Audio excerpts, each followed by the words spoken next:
ওখানে সবাই আপনার প্রতিযোগী। কেউ চায় না যে আপনি পাস করেন। তাহলে উপায়? আপনি কিন্তু সাইলেন্ট এক্সেল হয়ে যেতে পারেন। এই কয়টা বিষয় মেনে পরীক্ষা দিতে পারলে আমি নিশ্চয়তা দিচ্ছি আপনি অবশ্যই প্রিলিমিনারি এক্সাম পাস করবেন ইনশাআল্লাহ। আসসালামু আলাইকুম, কেমন আছেন সবাই? আবার আসলাম আপনাদের সামনে আপনাদের প্রাথমিক বিদ্যালয়ে শিক্ষক নিয়োগ পরীক্ষা। আমি ৩৮তম বিসিএস তথ্য ক্যাডারের একজন সদস্য। ৩৫ থেকে ৩৮তম বিসিএস টানা ৫টি বিসিএস প্রিলিমিনারি আমি টিকেছি। আপনাদের আমার কিছু গোপন ট্রিক্স এই চাকরির পরীক্ষার জন্য আমি বলে দিতে পারি, যেটা আপনাদের খুবই কাজে লাগবে বলে আমি বিশ্বাস করি। পরীক্ষাটা দেওয়ার আগে পরীক্ষাটা ভালো করে বুঝুন। ৯০ মার্কের পরীক্ষা, ৯০ মিনিট সময়ে বাংলা, ইংরেজি, অঙ্ক, সাধারণ জ্ঞান। অঙ্কর সাথে একটু আপনার বিজ্ঞান আছে অল্প। এই ৯০ মার্কের মধ্যে যদি আপনি ৪৫ মার্ক পান, আপনি এই পরীক্ষাটি টিকবেন এবং ভাইবার জন্য উপযুক্ত হবেন। তাহলে আপনার কম্পিটিশন করে প্রথম ১০০, ১০০০ বা ১ লাখের মধ্যে কিন্তু থাকতে হচ্ছে না। আপনাকে কি করতে হবে? ৯০ মার্কের অর্ধেক, অর্থাৎ ৪৫ মার্ক আপনাকে কনফার্ম করতে হবে। তাহলেই কিন্তু আপনি প্রিলি পাস করে ভাইবার জন্য মনোনীত হবেন। আপনি কিন্তু এটা জানেন না আপনার উপজেলায় কতজন পাস করবে। কিন্তু আপনি যদি ৪৫ পান, আপনি কিন্তু ভাইবা দিতে পারবেন। এই ৪৫ কিভাবে পাবেন আপনি, সেটাই আপনাকে এখন বলে দেব। অর্ধেক মার্ক পেতে হবে ৯০ এর। তার মানে আপনি যদি ২০টা অঙ্কের মধ্যে যদি ১০টা অঙ্কও পারেন, আপনি কিন্তু প্রিলি পাস করবেন। প্রত্যেকটা সাবজেক্টে যদি অর্ধেক, অর্ধেক করে মার্ক পান, আপনি প্রিলি পাস করবেন। তাহলে আপনার করণীয়টা কি? পরীক্ষার হলে গিয়ে সবার আগে যেটা করবেন, মাথা ঠান্ডা করে পরীক্ষার হলে বসবেন। পরীক্ষা স্টার্ট হওয়ার পরের কথা বলছি।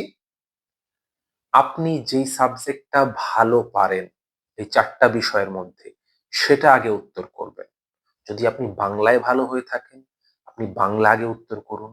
যদি সাধারণ জ্ঞানে ভালো হয়ে থাকেন, সাধারণ জ্ঞান তারপরে উত্তর করুন। এরপরে যদি আপনার ইংলিশ ভালো হয়ে থাকে, ইংলিশে উত্তর করুন। আপনি ধরে নিলাম ম্যাথে খুবই দুর্বল বা ইংলিশে খুবই দুর্বল। আপনি সেটা সবার শেষে উত্তর করুন, যেটাতে আপনি সবচেয়ে বেশি দুর্বল। এতে সুবিধাটা কি? আপনি যেই সাবজেক্টটা ভালো পারেন না, সেই সাবজেক্টটা যদি প্রথমেই আনসার করা শুরু করেন, আপনি কিন্তু সময় নষ্ট করবেন এবং আপনি যেটা ভালো পারেন সেটার পিছনে সময় দিতে পারবেন না। মনে রাখবেন, একটা অঙ্ক পারলেও ১ নাম্বার, একটা ইংরেজি পারলেও ১ নাম্বার এবং একটা সাধারণ জ্ঞান বা বাংলা পারলেও ১ নাম্বার। আপনাকে ৪৫ নাম্বার তুলতে হবে। এইজন্য যেটা আগে ভালো পারবেন সেটা আগে অ্যান্সার করবেন, যেটা সবচেয়ে দুর্বল সেটা সবার পরে অ্যান্সার করবেন। পরীক্ষা শুরু হওয়ার প্রথম ১ ঘন্টা, ১.৫ ঘন্টার মধ্যে ১ ঘন্টার কথা বলছি। আপনি যেটা পারেন সিওর অ্যান্সার, সেই সিওর অ্যান্সার গুলো দাগাবেন। কোনো আন্দাজে দাগাবেন না প্রথম ১ ঘন্টা। আপনি প্রথম ১ ঘন্টা পর একবার উত্তরটা গুণে দেখবেন। জাস্ট ১ ঘন্টা শেষ হলো, আপনি উত্তরটা গুণে দেখবেন কয়টা আনসার করেছেন। ধরে নিলাম ১ ঘন্টা পর আপনি ৫০ টা অ্যান্সার করেছেন। ধরে নিলাম। এরপরে আপনি যতটুকু অ্যান্সার করবেন, বা এটাও হতে পারে প্রথম থেকে আনসার আপনি সবগুলো একবার করে দেখে গেলেন, যেগুলো সিওর সেগুলো দাগালেন, যেগুলো একটু কনফিউশন আছে এগুলো পরের জন্য রেখে দিলেন, দাগ দিয়ে রাখলেন, ওটা পরে এসে দেখবেন ওই প্রশ্নটা। সিওর সব দাগানোর পরে আপনি গুনতে পারেন, ১ ঘন্টা পরেও গুনতে পারেন, সিওর সব দাগানোর পরেও গুনতে পারেন। শিওর দাগানোর পরে ধরে নিলাম আপনি গুনলেন, গুনে দেখলেন আপনার ৬০টা থেকে ৬৫টা অ্যান্সার হয়ে গেছে। মনে রাখেন আপনার পাস করতে কত লাগে? ৪৫। কিন্তু এটাও মনে রাখেন, শিওর দাগানোর মধ্যেও কিন্তু কয়েকটা ভুল হয়ে যেতে পারে। ধরে নিলাম আপনি ৬০টা দাগিয়েছেন।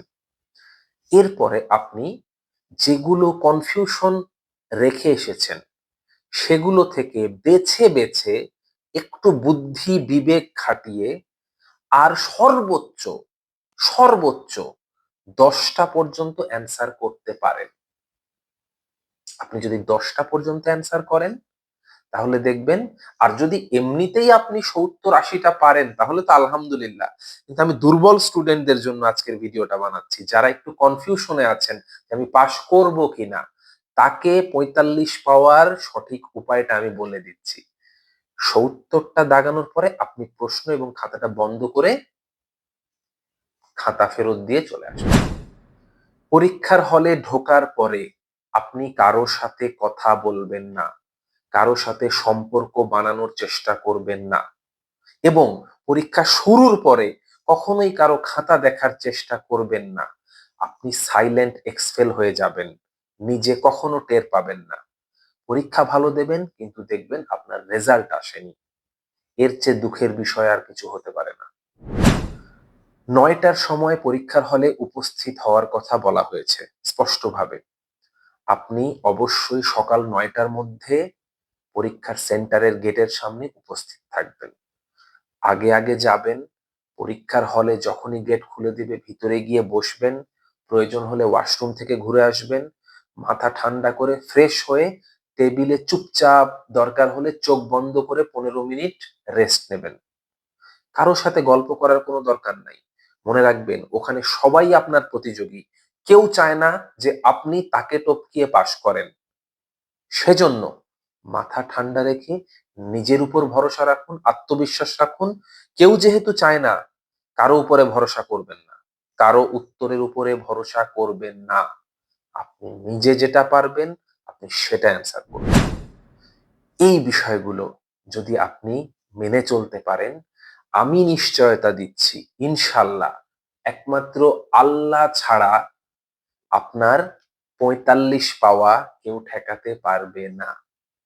আপনি মাথা ঠান্ডা রেখে সুস্থ স্বাভাবিকভাবে পরীক্ষার হলে যান।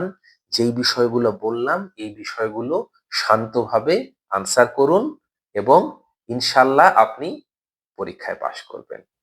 যদি ভিডিওটি ভালো লাগে বন্ধুদের সাথে শেয়ার করবেন, তাতে সবার উপকার হবে, এবং একটি লাইক আমি অবশ্যই আশা করি আপনাদের কাছে। আর যারা আমার চ্যানেলটি সাবস্ক্রাইব করেননি প্লিজ সাবস্ক্রাইব করে নেবেন। তো ভালো থাকবেন। সামনের ভিডিওতে আবার কোনো বিষয় নিয়ে আপনাদের সাথে কথা বলবো। দেখা হবে। আসসালামু আলাইকুম।